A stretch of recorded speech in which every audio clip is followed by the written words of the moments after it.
All right, welcome to the pod presented by Prime Video. And I'm intrigued by this. The television ratings have been coming in for the March Madness for men's basketball tournament. And they have been strong. Now, we know that the TV networks have like little tricky ways of saying, you know, this is the best rating ever. Best rating for, you know, from 3:05 to 3:10 p.m.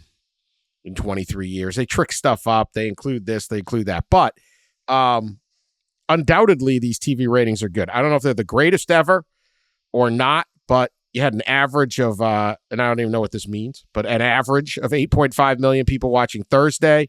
That was supposedly the most watched since 2015. You had the 8.3 on Fridays, the most watched ever on a Friday. The most watched on a Saturday, 10.3 million. And so the first 3 days were all records. I'm not sure what CBS had on Sunday, but I'm guessing it's not too much down. We had some massive games. The Michigan State, North Carolina second round game did a 10.3 million viewers. Yeah. I mean, that's an SEC football championship game. Yeah, it's a big number. That's a huge number. Gonzaga, Kansas. Before that did 8.3 million. Those are all, so they were in their own kind of windows. Although I think there was some competition to State and UNC late. Purdue, Utah State did 8. I mean, these are really good TV numbers for basketball. And you kind of just go down. Oakland versus Kentucky, first round game, did 6.2 million. So that's, and I don't know, these are averages. I don't know how they figure it all out. Does not count I was watching Michigan State and North Carolina in a friend's basement. Like, you know, he's got a big setup down there. I mean, there's 25 people. I don't even know how they can count March Madness ratings in particular, but the ratings have been phenomenal. And yet we walked into this tournament hearing, and you know, we all agreed, you know, there's not a huge lottery pick coming that everyone wants to watch, right? That's going to drag some NBA interest. This would be the same bit, but there aren't these like mega exciting players like Zion Williamson and Ja Morant, right? This is not the year of blue bloods. Carolina and Duke are still in this thing, but you know, the top seeds are generally good programs, but not Houston, Purdue, UConn. Those, you know, obviously UConn's more successful than all these blue bloods anymore, but they don't have that fan base, so it's not. You're not just riding off of that. Ohio State's not in it. Michigan, those teams aren't even necessarily, although they've had great success. They bring huge fan bases, not there. And then there's the bit where there is increased competition from the women's side. No, the women's basketball tournament is not bigger than the men's basketball tournament and is far from it, but it is increasingly popular. And, you know, you could be peeling off 100,000 viewers there, 250,000 viewers there, or whatever. Caitlin Clark's game did 3.2 million on Saturday, I think it was. Her first round game against Holy Cross. Won the second one like 4.9? Yeah, 4.9 on Monday night. Now, that got close, but that was not competing with the men's tournament. Yeah, wasn't competing with anything. No. Right, wasn't competing. But there it was. Let me find this Caitlin Clark. Iowa. It's a team game. My team is on the floor. Yeah. Whatever it was. It was a decent. Some of those people might have chose to watch Caitlin Clark instead. So whatever. I don't think the audiences are exclusive. So we come in with all these kind of headwinds, and some of them are temporary, right? Next year you're going to have Flag at Duke, and some of these guys maybe everyone's going to want to watch. But we produce big numbers. So why is what I'm wondering. Gambling clearly is a big part of this. Sports wagering is a big part of this, but there was sports wagering in many locations last year. Is that helping? Is the more acceptance of it, or more people I don't know. I got no idea. So I turned to my experts here. Well, I don't have any, but I got you guys. Yeah. Pat, what do you think? Why is the rating so good for this event when we were told they would not be so good? I guess I thought they'd be good, but not. I didn't think they'd be like, you take down 10% or something. Hey, makes sense. All right, go ahead. I talked enough. I do not work for Nielsen Research, so we'll state that off the top. But, for one thing, the tournament's always watched, no matter what people say. And, maybe the most ill-informed hot take of last week from some people is more people are going to watch the women's tournament than the men's. Completely not true. A lot of people are watching both, which is great. And I've watched plenty of both, and I've really enjoyed it. Yeah. I think whether it's just the fact that the games have been quite compelling. I mean, there was a lot of upsets that first day, second day. We got plenty of those, first day especially. And then you settled into more brand names playing brand names. I mean, Texas versus Tennessee is two big fan bases going at each other. Kansas playing in the second round certainly is good for business. Playing Gonzaga, while Gonzaga is a small school in terms of alumni base, a lot of people know them and watch them at this time of year. 4 ACC teams advancing. There's brand names people can get attached to, and I do think there are some storylines that people are interested in. I think UConn going for a repeat. There's a lot of people in the Northeast that are UConn fans and interested in UConn. Purdue, Zach Edey has become like a lightning rod. You either really like him or you're outraged at what he gets away with or whatever. The 7'4" guy who's the 2-time National Player of the Year, people are taking sides on him. And I think that's helped to a degree. There's been a lot of scoring.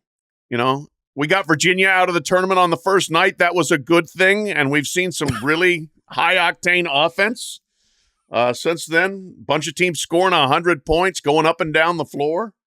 So I don't have this is why, but I think you can concoct a number of ideas. There may be some of it. I don't know what the weather was like in parts of America over the weekend, but if the weather was bad, people stay in and watch more TV. It could be as simple as that. But people did watch, and I think they were rewarded with a pretty entertaining product for 4 days. Dan, I have a number for you. 2.7 billion. That's the amount of money that was projected to be bet on the first weekend of the NCAA tournament. I think that's a big reason why, as you mentioned, I think sports betting has increased viewership and driven it.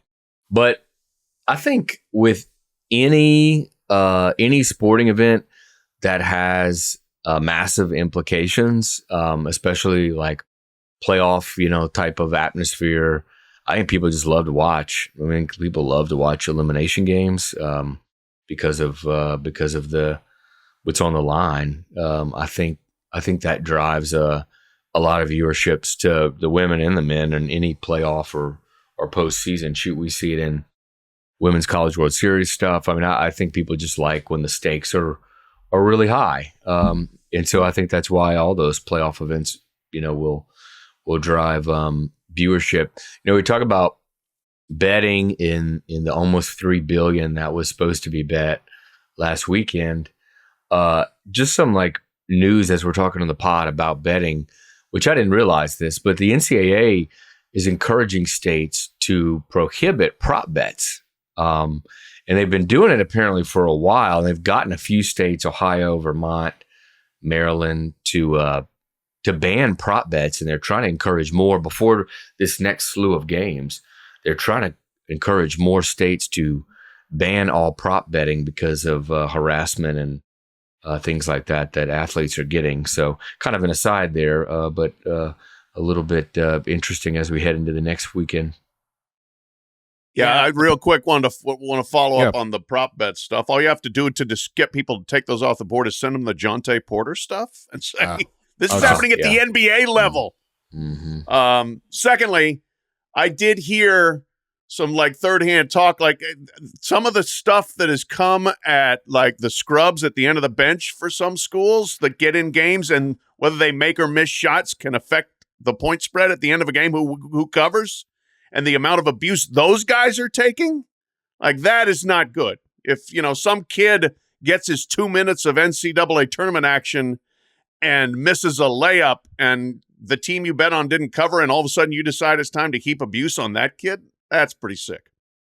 Yeah, it's completely unfair, ridiculous, and there are definitely some psychopaths that would do that, or hold the ball. No, I'm going to jack a shot up there and miss it, and then the other guy comes down and hits it. You just ran out the clock. Terrible. No place for it. Do not gamble that way. This is why gambling on something like the NCAA basketball tournament is, especially a high point spread, is crazy. We've done the high point spread, and they're crazy all the time. Like, honestly, go ahead and do it if you want. But I've done the high point spread before on Race for the Case. Well, I think I did a Hawaii Michigan game, and basically it was like 60 something, and then like Michigan had one. I think they botched a punt or something, and because of that, like, it just takes one thing. Yeah. And then you're done. And you can literally point to the one play that cost you because the point spread's so big. That is a dark side. If you don't know the Jonte Porter story, it's really interesting. He has plays for the Raptors, and he was betting. Well, they're investigating some allegations and some possibilities. Let's not use Jonte's name. Let's just say it was another guy. But I don't want, because I haven't researched the story enough. But basically, somebody in the NBA may have been having some bets placed on a prop and saying he wouldn't get it. Right? So it's like, if Pat's playing in the NBA, Pat Forde plus or minus 3 threes. Well, it's pretty easy for you to only hit 2. You just don't take a third. Don't take it. Yeah. You make sure you miss, or you get a sprained ankle, right, or something. Yeah. It's a case of the certain player under investigation. You take yourself out of the game and don't come back with some malady, mystery thing. But these bets were like $10K, which was baffling to people, because it's like, dude, you're in the NBA. Do not mess your NBA career up. Yeah, what was his NBA contract? Well, whatever. Millions of dollars, yeah. Right, so $10K, that's crazy. I think people do things like that just for the rush. Actually, he was making $415,000 this year. Yeah, he's like on a two-way deal or something. 10K is a pretty nice chunk. Okay, yeah, 10K is not bad then, yeah.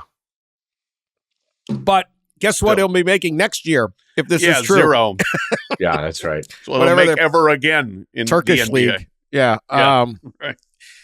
Anyway, don't do it. But you can see where this would be completely enticing for players too. Now, these are elimination games, not, I think it was the March 20th game against the Kings is under the old Raptor King clash on March 20th. Who among us doesn't remember that one? Oh, it was a glorious night. Kings Raptors. Anyway, this is why our ratings are so high. Mm-hmm. Anyway, I think the gambling is huge. I also think this is a side one I just kind of thought of, but like, the one beauty of college athletics is it does really well with young people, college kids particularly, and then recently after. And then I think sometimes fans fade away from it, but like early 20s, and those are big gamblers. They're at my gambling 10K. I watch like the coverage by Barstool, which is, very popular at that group. It is all about the gambling. They're just sitting there screaming about their bets all the time. But and so that's not traditional, button down, let's get guys in suits behind a desk on a CBS thing. But that's very effective in bringing people in on this too. So I think that the gambling there's certainly a sinister side to it and a disappointing side, but it also can create a lot of excitement. Even if you're not the people gambling, you just want to watch Dave Portnoy lose money or something, or win money, whatever you want to do. Speaking of just this topic, I don't think we even discussed it, but I think it happened earlier this week or last week. Did you guys see Reese Davis was, I think, hosting a betting segment on ESPN, and whoever he was talking to, a betting expert, I don't remember who it was, but she said she was going through all these bets, right, that you could make and all these different plays. And I think he said something like, what you're talking about doesn't sound like betting. It sounds like risk-free investment. And obviously with ESPN's involvement with ESPN Bet and all that, he took a little flack for that. I don't think we'll be hearing anything like that again come out of his mouth. But you got to be careful with those things for sure. Please, I mean, Dan, what you got there, Dan? Really, he got flack for that? You got a little flack. It's a joke. Risk-free investment, Dan. Okay, so really, there was somebody was 28 minutes into a segment on gambling on ESPN and heard Reese Davis say it's risk-free investment and actually believed that betting on sports is a risk-free investment. Ran to the window. Right, yeah. and bet his entire mortgage on it. Reese Davis said, I mean, come on. These are the people that end up suing because there's not enough strawberry in the Pop-Tarts. Yeah, exactly. Okay? Free Reese Davis, okay? Come on now. Like, at some point, people have to have, like, some responsibility for their own actions. Clearly, betting on sports. There's nobody who thinks betting on sports is risk-free investment. It's impossible because I don't care. You're in kindergarten and you bet, the next day's, half a ham sandwich or whatever on the Super Bowl and you lose your sandwich. I mean, come on. Unfair. That's a joke. Do we have kindergartners betting their ham sandwiches on the Super Bowl? It did in my school. We might need to look into this. It did in my school. It was tough. It was a tough school. Our school colors were black and blue. And to fight your way on the bus and fight your way off. That's right. Yep. We were gambling on everything. Dice games on the bus. No. I mean, come on. All right. Anyway, aside, somebody was a little sensitive on that one. Okay. I didn't know if that's the story. All right. So I don't know what else to say, but I think the ratings will be even better, will remain really good because the one downside to like non-traditional upstarts getting deep in the tournament is they don't have the fan base that generates. Yeah. It's not a downside to me because I'm not a television executive, and based on the gazillion ads that are running in these games and these 14-minute TV timeouts followed by 12 seconds of action and then a foul and 14 more minute TV time, I'm not worried about CBS, but the ratings are going to be great going forward too. Yes, that's what I mean. You get a George Mason in there. You get a somebody in the Final Four. FAU does not have the fan base that would the built-in fan base from last year that you would get it'd be certainly a North Carolina, but like you said, even if it's a Purdue or anybody else that's in this thing. So I think we're going to have a great weekend of action, and the TV people will be happy, and people will keep gambling. Leave the players alone, please. Yeah. I'm going to, real quick, I will go through.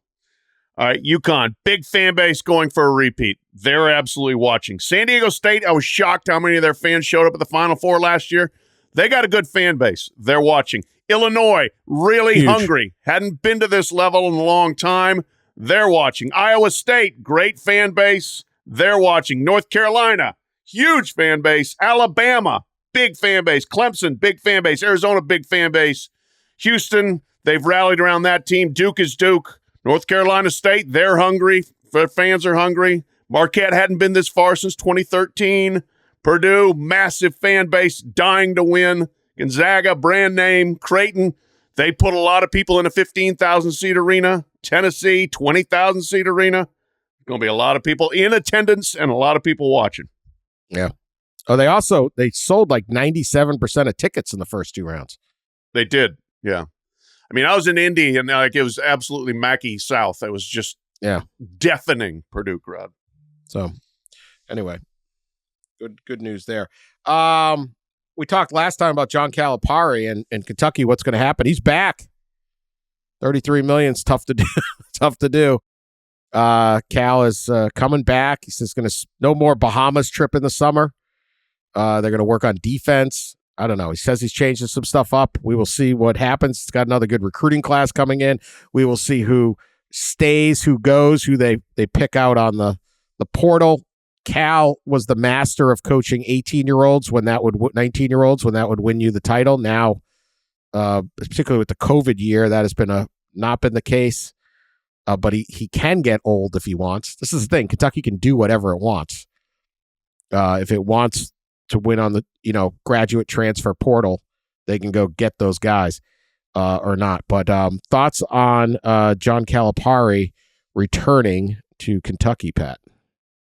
Yeah, I first of all, this, I think, is largely driven by the disastrous contract that Mitch Barnhart gave him, and I think Mitch has probably escaped a little bit too unscathed in terms of being on the hook for this terrible deal. We talked about it a lot on the last podcast, so I won't belabor it. But to give any coach a lifetime deal, and I did it in like 2018 or so because of whether he was maybe going to UCLA, was a panic move, an overreaction, for a guy whose best days were already behind him at that point and has done nothing since then to earn it. Yeah, Calipari's going to change. I'll miss the August trip to Canada or the Bahamas or wherever, where they play a bunch of like janitors and waiters and win by 70 points, and the fan base is all, oh my God, we're going to be so good. Holy cow, we're going 40-0. So I'll miss that. But yes, perhaps they should stay in Lexington and play a little defense. I don't know. It's a thought. Learn some of those sorts of things. They'll go out. Yes. I mean, as you said, Dan, they'll get as many high-level transfers as they can or they need. We'll see how they put it together. They do have some excellent freshmen coming in. I think the biggest question is whether there's any chance Reed Sheppard would stay for a second year, just as a Kentucky guy who could, I'm sure, make a massive amount of NIL. I would imagine everybody else who's draftable will probably go. But at this point, look, they've had plenty of talent for years. They've done nothing with it. 2-7 in the postseason since 2020 in the last 4 postseasons. It's a disaster from Kentucky standards, and the fans are not real happy that he's coming back. So, we've heard it before in the offseason. Yeah, it's going to change this, going to change that. And inevitably, they'll start bringing in players, and then by the end of the summer, everybody's going to be talking, watch out for Kentucky, watch out for Kentucky. Maybe this year it'll finally be true, but right now it's not. I think if you were going to fire John Calipari, you need to have a plan set up, which will lead us into our next school. Yes. But you can't, to just fire him right now and then kind of flail about and say, oh, I hope this, and maybe they'd made some inquiries too, But it would be one thing if, and I'm just, just making this up, but if Jay Wright was like, hey, gives him the little head nod to somebody who gives the head nod to somebody who gives the head nod to Mitch Barnhart, and you go, all right, I'm going to fire John. I got $33 million because I'm going to get Jay Wright. Or, boy, Billy Donovan gets fired after 33 games next year in the, Chicago, and then he's just sitting there. Now maybe it's a different call, but to just fire John Calipari right now, you're going to pay this bill, and then who are you getting? And if you don't have, I have no doubt Kentucky will attract a high-quality candidate that is not currently on the market because they don't want to be. They're not interested in these other jobs, or they're still in the tournament. But you kind of want to have a pretty good idea what you're getting, because John Calipari has not done a good enough job the last X number of years, but he hasn't been that bad. They still have very good regular seasons. They still play an exciting brand of basketball. They still bring in a lot of top recruits, which Kentucky fan has been accustomed to. And so it certainly has not been enough by any means, and they were justified if they wanted to fire him, but it hasn't been an abject disaster. And you can only need to go down the road to Louisville, which I think is not as coveted of a job as Kentucky, but should be pretty coveted. And with the tradition and the fan base and the ACC membership and all of that, at least temporary, whatever the ACC means at this point, but certainly for basketball, is a big deal. And they are, last I saw, we'll see by now, you might have a coach, but if you believe social media and some of the reports out of Louisville, Richard Pitino, we're going to bring a Pitino 2.0. Unbelievable. Nothing against Richard Pitino, sins of the father, but still, really? Not a candidate, but Bob Huggins trying to say he'd like to be a candidate. I'm sure he would. They could do worse, though. If Huggs is sober, we had a potential, wild stories. Potential death threats were being given to candidates that turned out to not be true. It's Man, I love you guys at Louisville. Like it's just a mess until it's beautiful. Like when they're beautiful, they are like winning national titles, putting Lamar Jackson out there. When they are a mess, they are a beautiful mess. And right now, it is. We're not sure. They're in the chop of the Ohio River right now, trying to figure it out. By the way, didn't Huggins say maybe a couple weeks ago or so? He said that he had been sober for 300 days, the last 300 days, and I believe he was arrested for the DUI 280 days before that. Yeah. Well, close enough. Look, we hope he is doing well. I don't want to make fun of anyone's recovery, but I don't know. I have a hard time saying anything bad about Bob Huggins, but maybe needs a little more time. Not the Louisville job. Well, no, he does not need the Louisville job. He's also not getting the Louisville job. But it's shocking, I know. But that's a major breaking news point. But yeah, Huggs had people calling Louisville on his behalf, like maybe Saturday or Friday last week. So there's that. And then, yes, when Richard Pitino's name came up, I was like, okay, this has now become the most Louisville story ever. And it's just, as you said, Dan, kind of the constant churn of what the hell is happening there. That's been the state of the basketball program since 2015, since I wrote the story about the entertainment in the basketball dorm that led to the book, that led to the postseason ban, that led to all kinds of stuff. And then it's just literally has been one thing after another since then. Louisville just can't get out of its own weird way. And this search, which frankly almost started in December. They almost fired Kenny Payne in December when he lost by 15 to Arkansas State. And they should have. Really, they shouldn't have brought him back this year, but they should have gotten it going then. And instead, but still, they knew they were going to hire a coach. And they just haven't been able to line it up where we got our guy, period, no matter what. And I think Dusty May took him to the altar and maybe jilted him at the altar. But you got to have a backup plan that you fire on immediately, and that clearly has not been the case. And so, yes, we reached a point where Josh Schertz from Indiana State, who has the Sycamores in the NIT Final Four, which will be in Hinkle Fieldhouse, which will be an Indiana State party, was like, he was on the list, but he was down the list. And it's like, whether he's given an indication, hey, we're going to have to go another direction. And so he's right now close to getting a deal done with St. Louis. And all of a sudden, nature abhors a vacuum and more names start coming up. And, Richard Pitino, what could go wrong? I mean, if you want America to continue to look at Louisville basketball and say, what the hell is going on down there? Hiring Richard Pitino would probably accomplish that. He may get in and do a fine job if he's the guy, and I don't know that he is.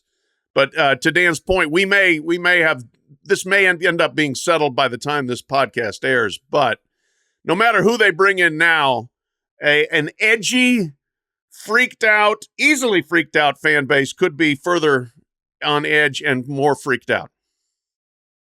The seats in the press conference room are getting a little dusty, huh? About 4 days. They did set those up on Friday. Yeah, 5 days and counting. Yeah, it didn't quite happen. Well, it'll be interesting to see where those ones go. All right, we'll be back right after this message, which are updated Final Four picks, perhaps. All right, let's we have to make picks. We've been told we have to redo our Final Four picks or stick with the ones you have. It's a problem for you. I picked 3. In the spirit of Larry David, Curb Your Enthusiasm ending. This is his last one, he says. It's one of my favorite episodes of Curb Your Enthusiasm you didn't watch was when Larry, it's like January, I don't know what the date was, the 12th or something, and woman cheerfully wished him a happy new year, and he declared isn't it too far past the new year to really say happy new year? Mm-hmm. And he got offended and created the whole episode was Larry being angry that someone wished him happy new year past the date of when you can have happy new year. In the spirit, I feel, why do I have everyone? What's your Final Four? What's your brackets? How your brackets? Your brackets busted. Your brackets doing well. You know what? I don't want to participate. Dan Wetzel, human killjoy. I am Larry David right now. This is my spirit animal, and what do you care? You don't really care. You don't really care. What do you want me to say? Oakland killed my bracket. I had Kentucky in the Elite Eight. You don't care. Well, we ask you so that we can tell you about ours. Yes. It's how's your fantasy football team doing? Oh, you wouldn't believe it. I had and then Mahomes sprained his ankle, and oh my God, I lost. Then did you see Monday night, the one guy? All right. Nobody cares. Yeah. Why how's do your I have golf to game? participate? Here, let me tell you about my golf game for 20 minutes. Yes. Yes. Oh, I chipped one in. I then 4 putted, but all right. So I don't know if I'm going to participate. Oh my God. It's 2 bar past January 1st to wish me a happy new year. Pat Forde, your initial picks: UConn, Houston, Creighton, and Baylor. Well, Baylor isn't going to be in the Final Four. We know that. So who do your updated picks? Yeah, Scott Drew's on the bad list for flopping against Clemson. So I'll stick with the other 3, although the way Purdue play, once Purdue got past its gag reflex there in the first round, look out. Boy, they were very impressive. But I'll stick with Creighton out of the Midwest. I'll stick with Houston, although they had their own near-death experience, certainly against Texas A&M, and both Duke and Marquette look good there. I will stick with UConn because, of course, I'll stick with UConn. Have you seen them? From the shattered bracket that was Baylor, I think I'm going to take Arizona because I think they've got an easier game perhaps against Clemson than North Carolina does against Alabama. And Arizona's playing very, very well so far through 2 games. They've got all the pieces.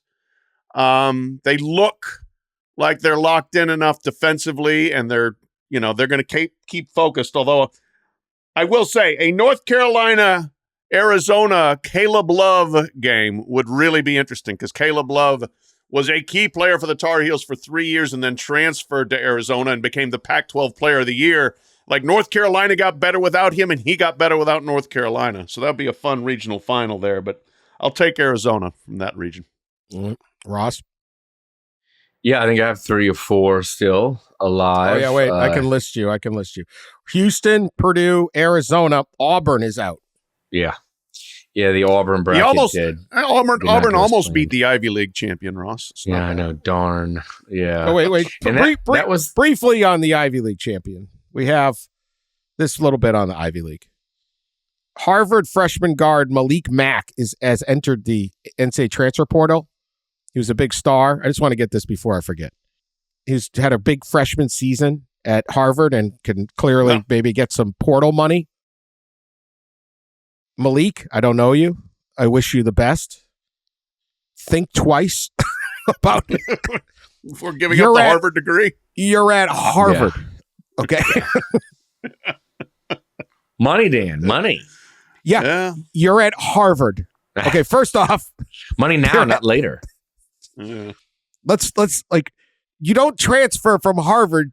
You just graduate from Harvard. Or you leave because your roommate's Mark Zuckerberg and he just created. Okay? Yeah. I don't know you. I don't know the circumstances. I don't know what someone's offering a guy who averaged 17.2 a game in the Ivy League. I understand the dream of playing major college basketball and all the excitement of that. You're at Harvard. You know what the dream is? You know what the American dream is? I went to Harvard. Yeah.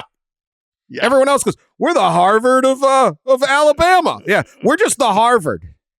Yeah. Yeah, the way to play that is get your degree and grad transfer. Like, remember, my favorite college football player a few years ago was a tight end who went to Stanford, graduated from Stanford, and took his grad year at Hawaii. That's how to play the system. Yeah, that's perfect. What about that guy Thor from Harvard? Remember, he got 2 years of good transferred to Louisville. Louisville, right? His name graduated. Thor Griffin, a defensive tackle. He Defensive graduated, yeah. and now he's going to Louisville, but he got his Harvard degree. Right. Perfect. Go for He's on. Somebody told me he's on the freaks list of, or he's going to be on the freaks list of Bruce Feldman. Don't spoil the freaks list, Dan. I'm sorry. Sources. Spoiler alert. Sources. I don't know. He's an incredible athlete. He was a great hockey player, and he just got too big. Got too big to play hockey. He's 6'2", 320. As a hockey fan, I would love to have seen this. I would absolutely have loved to see. What the heck? Shot blocking defenseman. Anyway. Just in Harvard, what are you doing? You have $40 billion in your endowment, and you might lose your point guard to an NIL deal to what is happening? Anyway, where were we? Ron, you were trampling Ross's picks here. Go ahead, You Ross. did. You stepped all over me, but now you brought up an even more interesting part, which is schools tapping into their endowment for athletics. It's against the law. You cannot do that. Yeah, probably isn't wise, although some schools are sure trying to get around it and are toying with the idea as they're about to probably directly pay athletes. So that should be interesting to watch. I don't believe that is allowed. I don't believe that is allowed. And I don't think Harvard is going to risk its 40 plus. It's probably higher than that. Well, not Harvard. No. But there are Texas, others maybe. that, Texas. Yeah, if you are risking your endowment, the taxes on your endowment for football. Not even Sounds like Grand Canyon stocking manipulation or something. Sounds like a hook 'em play. I don't know. Are you done stepping all over my Final Four? Go ahead, please. Okay. Show's So going great. Houston, Purdue, and Arizona. Yeah, my one bracket. The one side of the bracket, the one quadrant that I screwed up is, of course, the one with UConn, because for whatever reason I had Auburn beating UConn and Auburn in the Final Four. So from that bracket, I'll say UConn. So UConn, Houston, Arizona, and Purdue. And then I have my two championship matchups are still alive. I have Arizona playing Houston for all the marbles.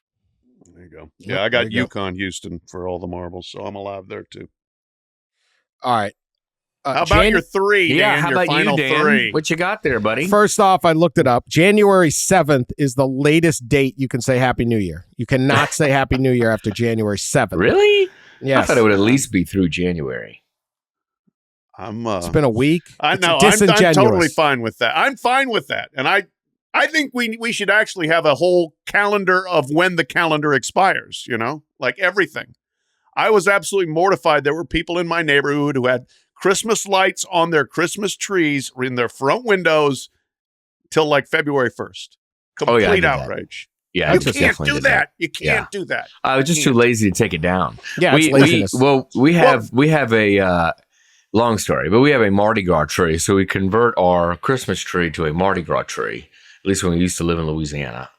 So we still do it here, even though people get very confused because nobody knows what Mardi Gras is in Washington, D.C. But so we had ours up still through Mardi Gras. Yeah, so, I know. Did you put light? I mean, did you have it lit up every day? Well, that's the thing. The tree is a white tree. It's a fake white tree, and it has pink lights and pink flamingo decorations because we used to live in, of course, Louisiana in a neighborhood in Baton Rouge where the biggest parade in Baton Rouge was held, which was Spanish Town Mardi Gras. In the color theme every year for Spanish Town Mardi Gras was pink, and the mascot was flamingos. That's what it was. So our tree was a Mardi Gras tree, really, that we just put up early for Christmas. Okay. Non-traditional tree, but that's like the people that have their tree lit still in their front window till February. Yeah. I have a major problem with them. DC has a real issue with people. You put your tree to the street in the garbage or whatever takes it here, and people, we will see Christmas trees well into March on the street, like just laying in the street that people have finally put on the curb. Better than Jimbo Fisher doing it in November. Yeah, that was pretty fun. Greatest Christmas tree in NCAA football history. All right, I got UConn. I'm going to do this because out of protest, play the curb music as I do this. I'm going to open a spite store.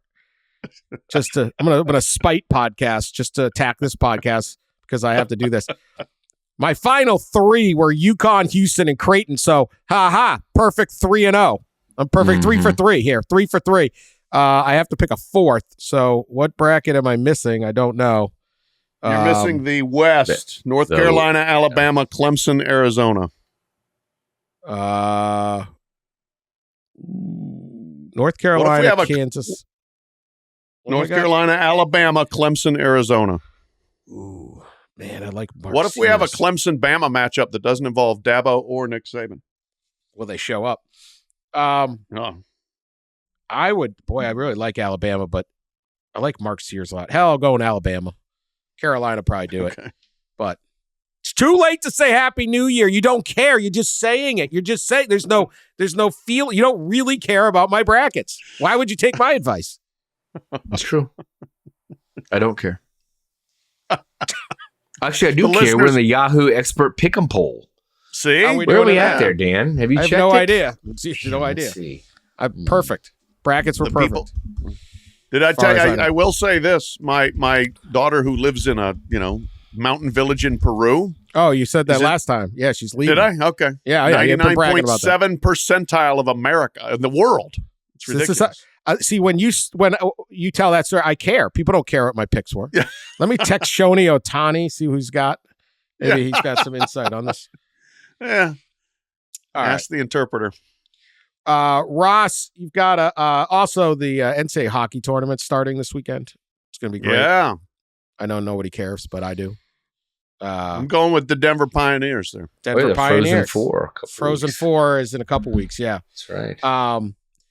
The big controversy is the NCAA has one of their regionals only seats 3,000 seats. It's like some minor league rink in St. Louis.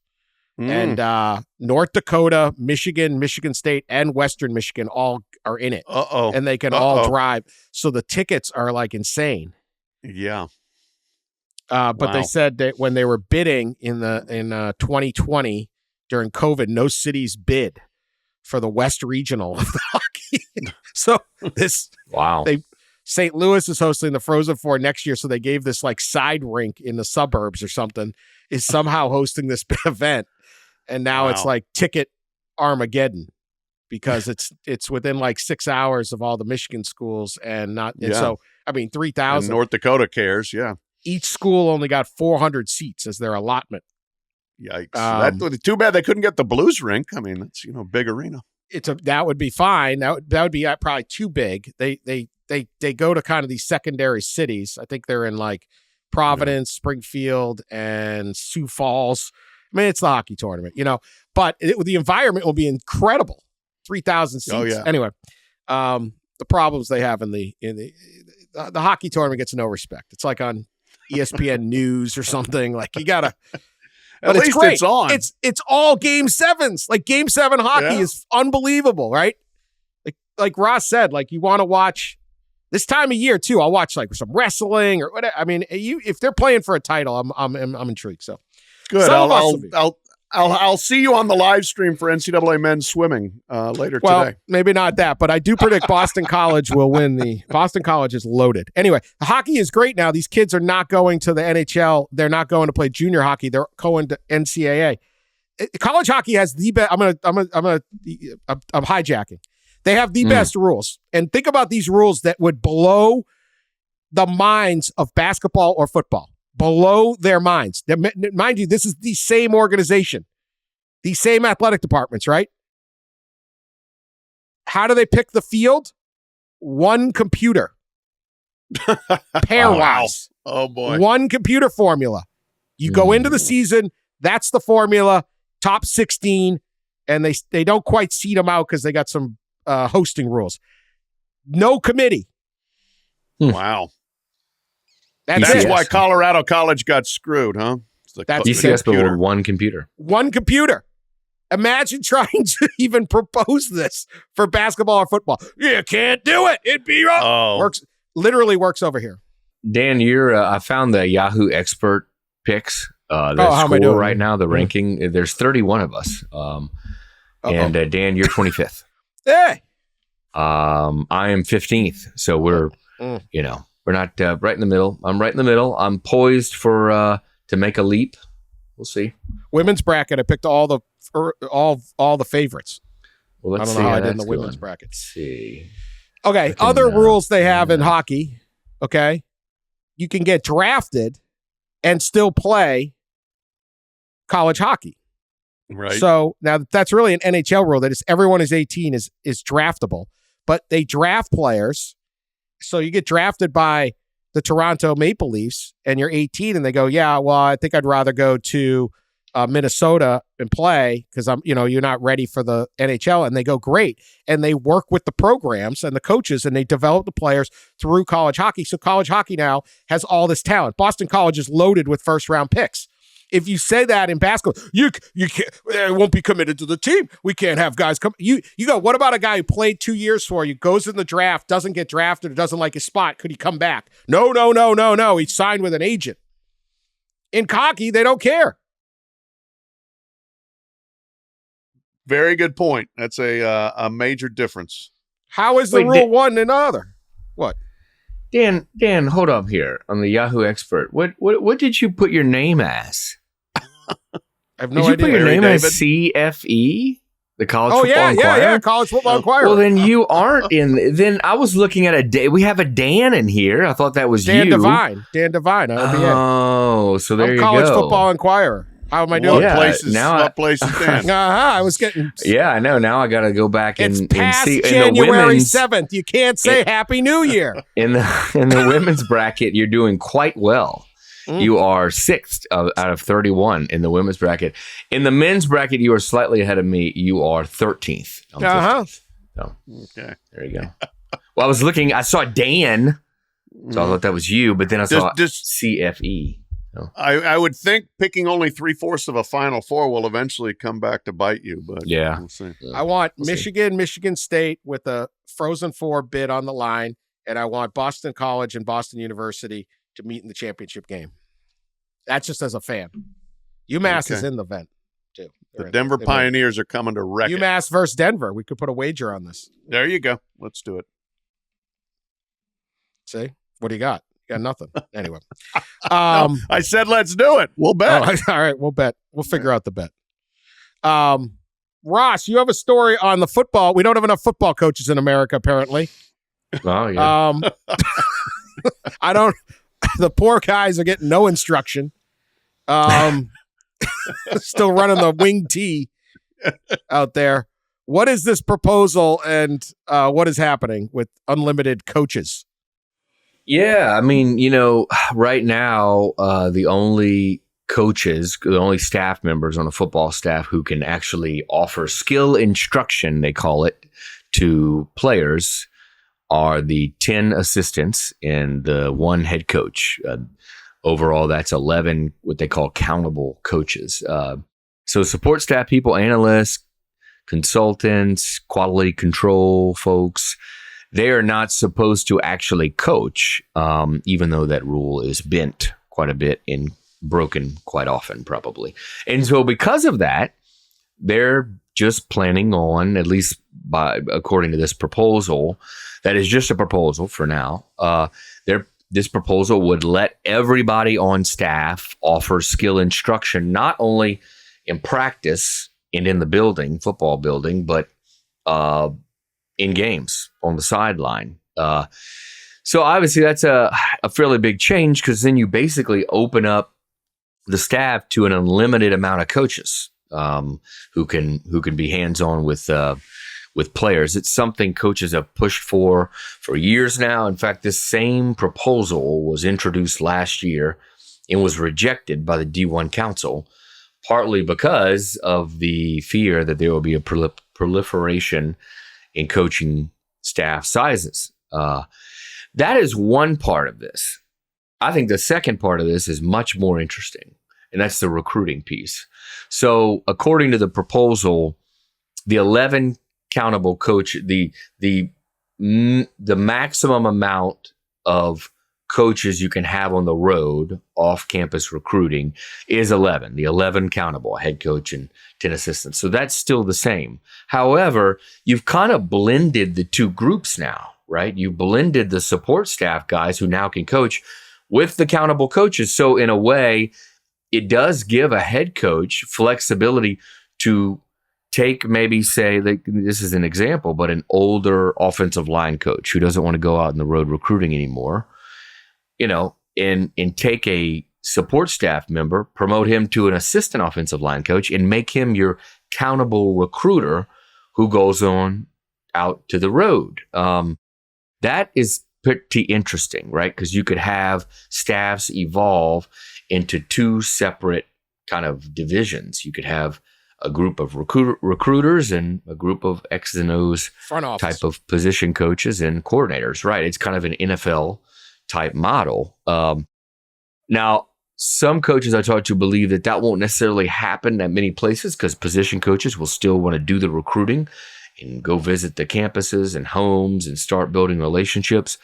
But other coaches tell me, no, they think that this rule will be, if it does pass, will be kind of manipulated like many rules in the NCAA, and you'll have separate scouting or recruiting teams whose sole job will be to go out on the road while all the, quote, coaches, X's and O's, tactical guys hang back. So now this is, again, just a proposal, and it was rejected last year by the D1 Council. So it's got a 6-week socialization period where they'll receive feedback, and then the NCAA football oversight, who originally introduced the proposal, will meet again in mid-May to I think they'll probably eventually adopt it.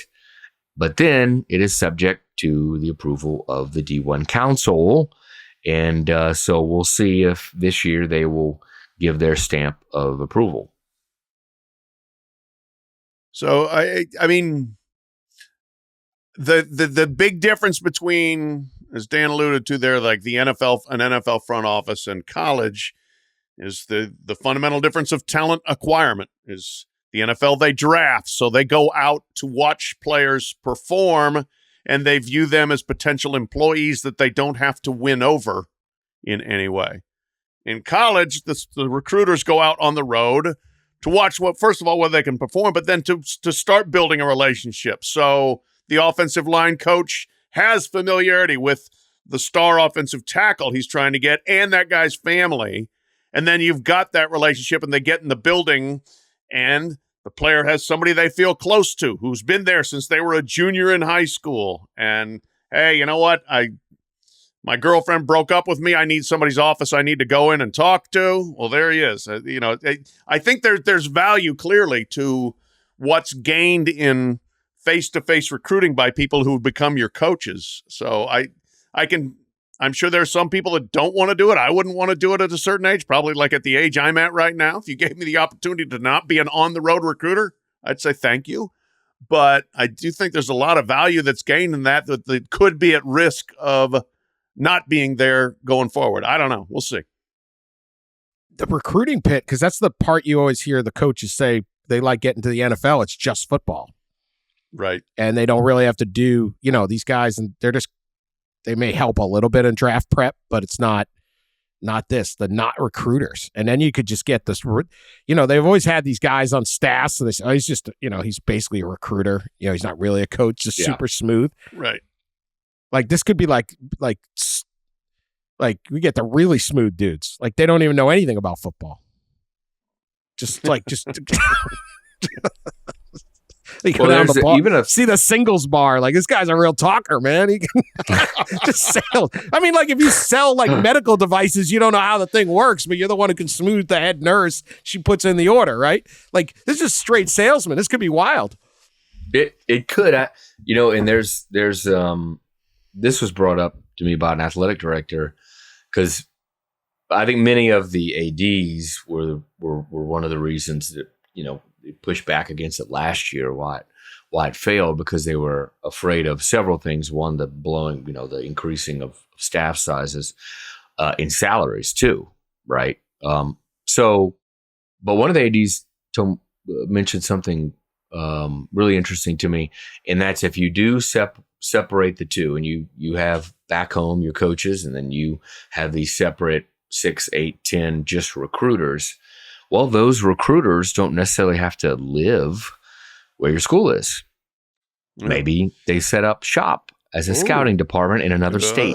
Just sit in Atlanta or something like that. Yeah. Yeah, like couldn't you NFL see- scouts who don't live where their franchises Yeah, are. couldn't you see Ohio State or something setting up a bureau in Orlando, Florida, with their recruiter there, or recruiters, plural, recruiting that from state. home. Work from home. Yeah, you spread out. So that is certainly something that's concerning for administrators. We'll see if that comes up over the next few weeks. We Interesting. gotta go kill like a men's wrestling team so that we can have a recruiting bureau in Orlando. Priorities, man. Priorities. Yeah. One more guy. Yep. All right. People's Court. This show's been all over the map. Rein us in. Yeah, let's land this plane if we can. Mhm. A man is a guy named there's a lot to this story. It's a man named Justin Wood.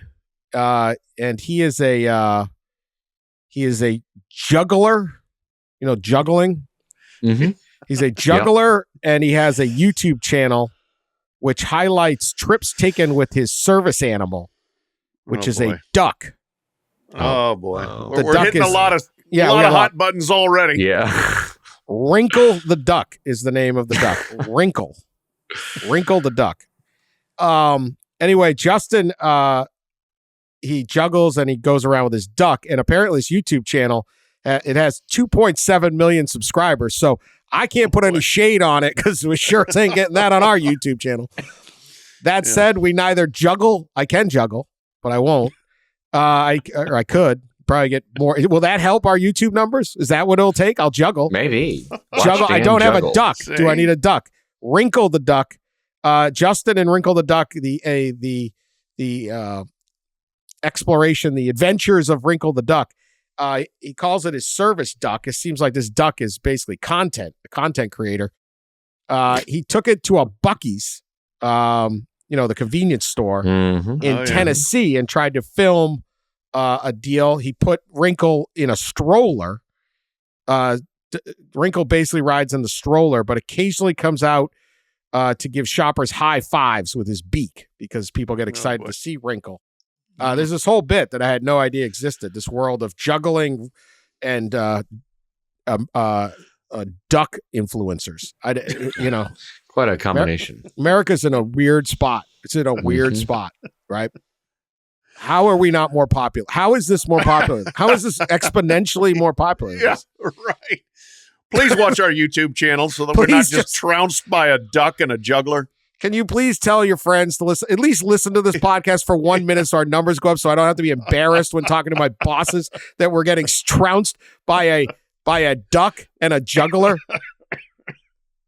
Please. I'm here. I'm trying, I don't try hard, obviously, in this podcast, but I try a little. It's free. You get what you pay for. Anyway, he's at the Buc-ee's and employee tells him pets are not allowed. We get into the existential threat of this is a service animal. Clearly it is not, but he has someone has labeled Wrinkle a service animal, so he's got the ID. The Buc-ee's employee says the problem is Wrinkle is not. You can watch the whole video if you want. Can he put it on a leash? They said yes. He doesn't have a leash, so he puts him on an invisible leash, so he's kind of like a mime also. Oh, my this guy, gosh. multi-talented. Oh, Anyway, my goodness. The cops show up, and all goes on. And Buc-ee's has come out strong and said, you are banned from life from all Buc-ee's. Wow. For life. Not just the duck. Wow. This guy's life. No juggling, no ducks, no stroller. Nothing. You cannot get into Buc-ee's anymore. Banned. So, Justice Dellenger, we'll start with you. Thoughts on this ruling by Buc-ee's?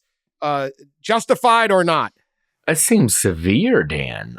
For life ban from all Buc-ee's seems very severe. I might need to watch the video to see if we're giving this him more is views. warranted. Yeah, We're just throwing more views at him, Yeah. But I will say, as Pat has bemoaned often, the service animal and traveling with a service animal is pretty annoying, I think, for many of us.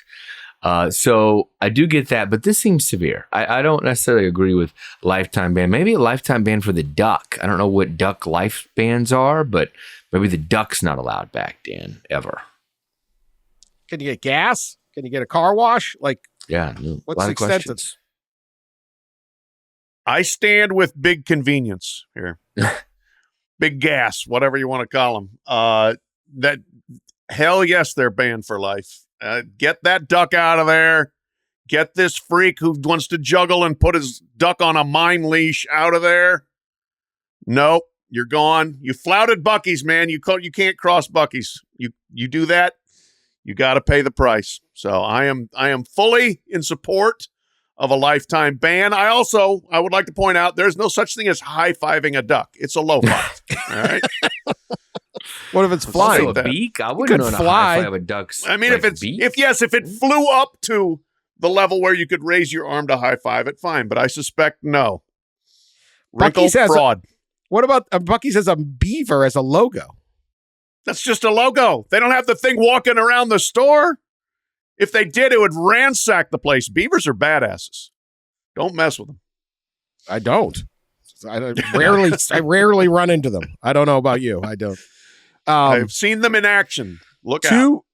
I'm on the Buc-ee's website. Buc-ee's holds 2 world records. This is another to go back to the Guinness. Didn't we do something with the world record guy? What was it? Oh yeah, I can't remember. Yeah. It has the world's largest convenience store. Siverville. Where is that? Is that in Sevierville, Tennessee? Tennessee. Okay, yeah, that's what I thought. Seen that. Sevierville, Tennessee. It is 74,707 square feet of convenience store. That is a lot of bucks. That's a lot of convenience. It also has a 255-foot conveyor for its car wash. I don't know where the location that is. Wait, they're showing me. That's at the one in, is that the same place? That's the one in Katy, Texas. Okay. 255. Your car should be washed after 255 feet. 70,000 square feet of like, did they have is it a duplex? I mean, do they have people live there? I don't know. I'm looking it up on a map right now. Immense. Yeah. Sevierville's out. It's Eastern Tennessee. Yeah. Well, I mean, I want to go there. Forget Dolly Colin World. says 5 to 10 years is the usual duck lifespan. And that is not a long enough ban for our dude. That seems like a penalty enough. Of course, the guy would probably come back in with a new duck. So. See, he will. He'll just come back with a new duck. That'd be kind of cheating to get around it. I don't know. This on the map. It's a Google Maps. It's still an empty parking lot. So get your act together, Google. I don't know. It looks kind of it's big. I'm seeing photos. Anyway, enjoy Buc-ee's, everyone. And now you'll be duck free. If you got a duck, get out of here. Keep it on the pond. We don't want you. I used to have a duck. Well, you what? My parents bought me, pet duck. So buried the lead here. My I'm guessing girls weren't a big part of your life at that time. Dan, come on, man. It's a low blow. Girls love the duck. Kids got a duck. South Louisiana. When we lived in South Louisiana, my parents bought me what they thought was a duck, and so I had the duck. Quacker was the duck's name. How old were you at this point? I was probably 4 to 6, age 4 to 6, probably. Right. That's acceptable duck range. Yeah. Thank you. Oh, good. I'm glad it's been cleared.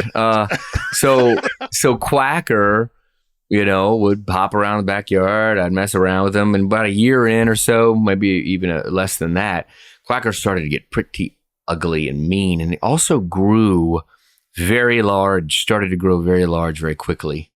And we ended up figuring out it was some Cajun swamp goose. What? Not a duck at all. So I had gotten attached to Quacker despite him pecking at me and almost killing me multiple times in our backyard. And so we had to load him up in the pickup truck and drive him to the swamp to let him go because he was terrorizing the family. So we let him go, and it was a very sad day to see Quacker go out into the swamp. I bet. Man, young Ross Dellenger crying all the way home. Yeah, yes. Man. Pour one out for Quacker. Yeah, for Quacker. That's right. Pour one out. Rest in I power. got to talk to Coach Dell about this. Yeah, good job, Mom and Dad, right? Bought like a little duckling on the side of the road they were selling, of course, in like Louisiana, and it turns into some crazy ass terrorizing goose. It wasn't even a duck. Well, it's good that you've, they probably like, hey, probably forget about it. Clearly not. No. Clearly not. Haunts me. Oh, boy. All right, that's probably good for the pod, huh? I think we're done. That's probably it. I think we're done. I think we're done. Thanks for listening if you're still listening. Breaking down the brackets. How's your bracket? Bracket busted. Oh, the show. What's your history with ducks? Go ahead. Oregon lost, so that's it. We'll tie it in that. Yeah, We that's will, the last duck. Thanks for subscribing and sharing us on social media and telling your friends about us. We will talk to you later.